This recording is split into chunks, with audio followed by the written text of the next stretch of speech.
Alex के 1000 बार कहने के बाद भी महारानी ने डेमन की एक बात नहीं सुनी थी। एलेक्स हार मान के बाहर आ गया। डेमन जब वापस आया, लेनोरा रूही के पास ही बैठी थी।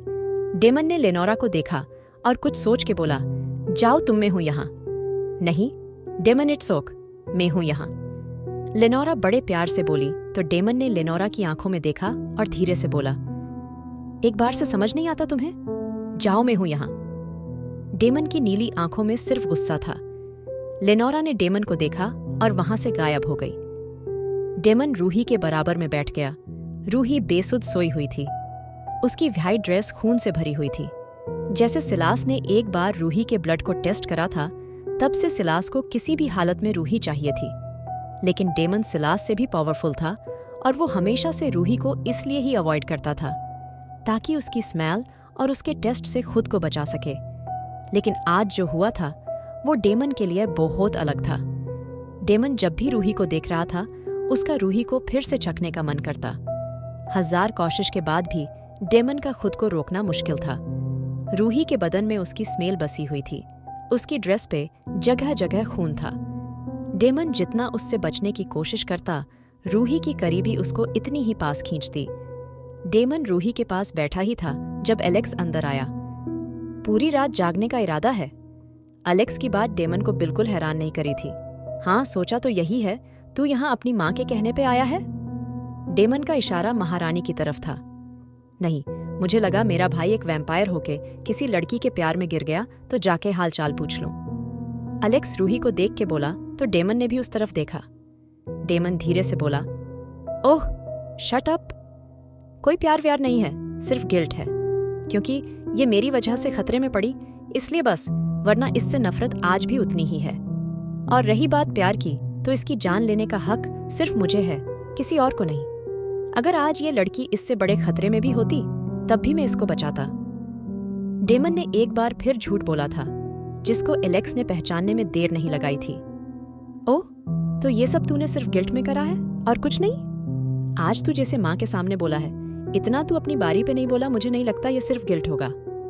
एक तो ना यहाँ आके सबसे बड़ा चेंज तेरे में ही आया है, क्योंकि तुझे हर बार और हर बात प्यार नजर आती है, जो कि बिल्कुल नहीं है।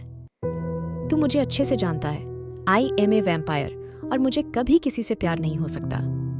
मैंने सिर्फ एक लड़की से प्यार करा था और हमेशा उससे ही रहेगा। इस लड़की से सिर्फ और नफरत है, मुझे उसके अलावा कुछ नहीं। और इसको बचाने के 2 मेन रीजन हैं। पहला कि मुझे अपना गिल्ट कम करना था, और दूसरा और मेन, इसका शिकार सिर्फ मैं करूंगा, ना कि कोई और। तूने अभी थोड़ी देर पहले बोला तू इसको सिलास से भी प्रोटेक्ट करेगा, क्या ये सच है? हाँ सच है, मैं उसको सिलास से भी प्रोटेक्ट करूंगा, लेकिन वो भी मैं किसी प्यार व्यार में नहीं, अपने मतलब के लिए। मैं नहीं चाहता मेरे अलावा कोई इसका शिकार करे, और मेरे शिकार पे किसी की नजर मुझे बर्दाश्त नहीं। और दूसरी बात, कुछ जरूरी राज जानने हैं जो सिर्फ यही बता सकती है, कोई और नहीं। जब तक ये मुझे मेरे सवालों का जवाब नहीं देगी, मैं इसको खुद से दूर बिल्कुल नहीं जाने दूंगा। एलेक्स ने डेमन को देखा और हल्का सा मुस्कुराया। ठीक है, टेक केयर में भी चलता हूं। एलेक्स ने डेमन को देखा और बाहर की तरफ बढ़ गया। डेमन अभी भी वैसे ही खड़ा रूही को देख रहा था। एलेक्स के दिमाग में सिर्फ ये चल रहा था, डेमन कब तक अपनी फीलिंग्स सबसे छिपाएगा।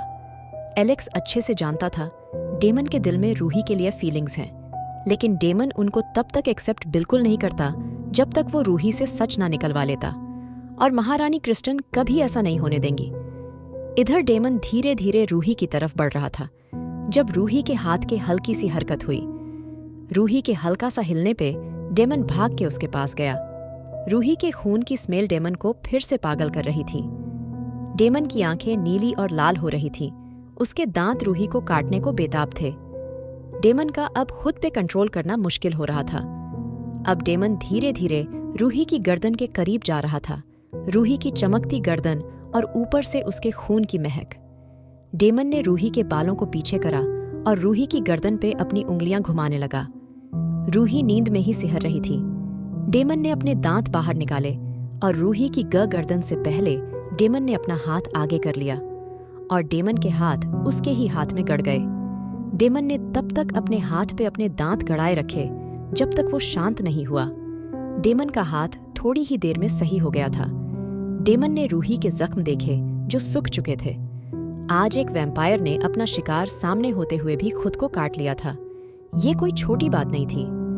डेमन ने रूही की ड्रेस उसके घुटने से थोड़ी सी ऊपर करी। रूही के जख्म पता नहीं कहां तक थे। डेमन ने अपनी उंगली धीरे धीरे रूही की थाई से और उसके घुटनों तक घुमानी शुरू करी। जहां जहां डेमन की उंगलियां जा रही थीं, वहीं से रूही के जख्म भर रहे थे। अभी थोड़ी देर पहले डेमन ने रूही के ब्लड को सक करा था, लेकिन रूही के सूखे हुए जख्म अभी भी वैसे ही थे। डेमन ने रूही के पूरी बॉडी पे अपनी उंगलियां फेर के उसके जख्मों को भर दिया था। रूही बेहोशी में भी सिहर रही थी। डेमन की छुअन रूही अच्छे से पहचानती थी। डेमन ने रूही को देखा और अचानक उससे अलग हो गया। अब नई चुनौती का सामना करना था। डेमन ने जब से रूही के खून को चखा था, वो अब रूही को पाने के लिए और बेताब हो चुका था। क्या डेमन बचा पाएगा रूही को, या डेमन खुद अपनी भूख के आगे मजबूर हो जाएगा? रूही की आंख सुबह हल्की सी रोशनी से खुली थी। चारों तरफ रोशनी फैली हुई थी। रूही के सर में अचानक बहुत दर्द होने लगा था। रूही ने मुश्किल से खुद को उठाया और अपने आसपास देखने लगी। थोड़ी देर बाद उसको एहसास हुआ वो कहीं और है। लाख कोशिश करने के बाद भी रूही को कुछ भी समझ नहीं आ रहा था। आखिर वो है कहाँ? उसके साथ कल रात क्या हुआ? रूही को अपनी गर्दन के एक तरफ बहुत ज्यादा दर्द महसूस हो रहा था। रूही अभी खुद को नॉर्मल करने की कोशिश कर ही रही थी जब किसी की आवाज उसके कानों में गूंजी, गुड मॉर्निंग बेबी। रूही ने आवाज की तरफ देखा तो डेमन अपनी नीली आंखों से उसको ही देख रहा था। तुम यहाँ क्या कर रहे हो? रूही बहुत ज्यादा गुस्से से बोली थी। डेमन रूही की बात पे धीरे धीरे चलता हुआ उसके करीब आया और प्यार से बोला, ये सवाल मुझे तुमसे पूछना चाहिए। तुम यहाँ मेरे बिस्तर पे क्या कर रही हो? रूही को एहसास हुआ वो डेमन के बेडरूम में है। तुम्हारा रूम? रूही ने अपने आसपास देखा। यस, मेरा रूम बेबी। डेमन रूही के खूबसूरत चेहरे पे नजर जमाते हुए बोला, तुम्हारा दिमाग खराब है? मैं तुम्हारे रूम में क्या करूंगी? वही जो सब करते हैं। डेमन बहुत आराम से बोला था, देखो, मेरा दिमाग खराब करने की जरूरत नहीं। मुझे सच बताओ, रात यहाँ क्या हुआ? इतना डरने की क्या बात है स्वीट हार्ट? वही हुआ जो एक कपल के बीच होता है। मैं और तुम एक साथ थे। मैंने तो बहुत मना किया तुम्हें, लेकिन नशा इतना चढ़ चुका था। तुमने मेरी एक नहीं सुनी और जबरदस्ती।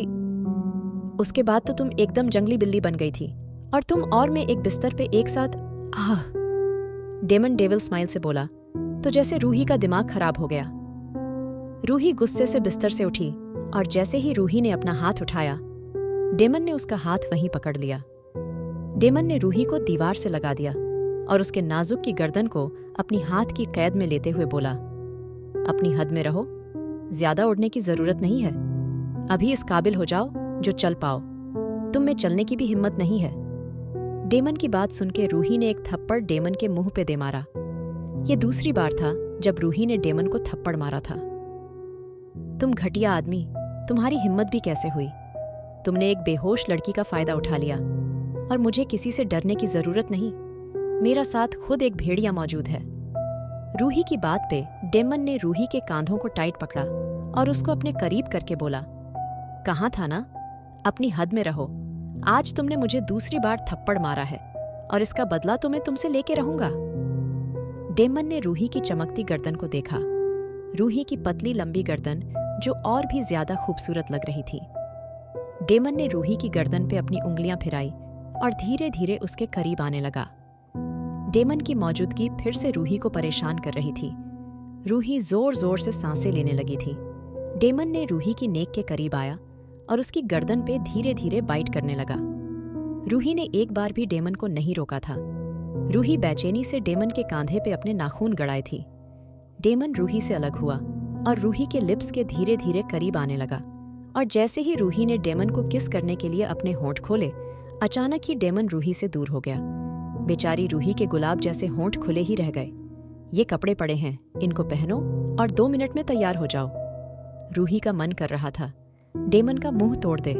डेमन बाहर की तरफ बढ़ गया तो रूही ने गुस्से से डेमन को देखा और चिल्ला के बोली, भेड़िया। लेकिन तभी डेमन ने उसकी कमर को पीछे से पकड़ के अपनी चेस्ट से लगा लिया। नो बेबी, अभी नहीं। भेड़िया बनने के लिए अभी वक्त है।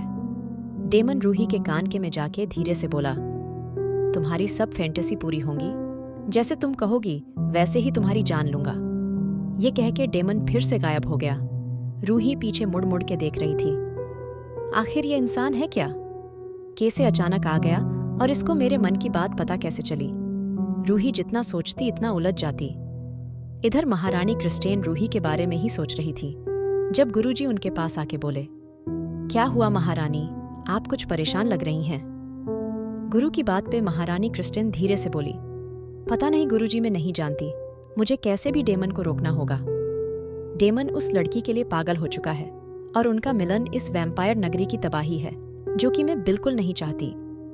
महारानी की बात पे गुरुजी कुछ सोच के बोले, लेकिन महारानी, आप ये कैसी बातें कर रही हैं? अगर डेमन ने उस लड़की को पाने की ठान ली, वो उसको पाके ही रहेगा।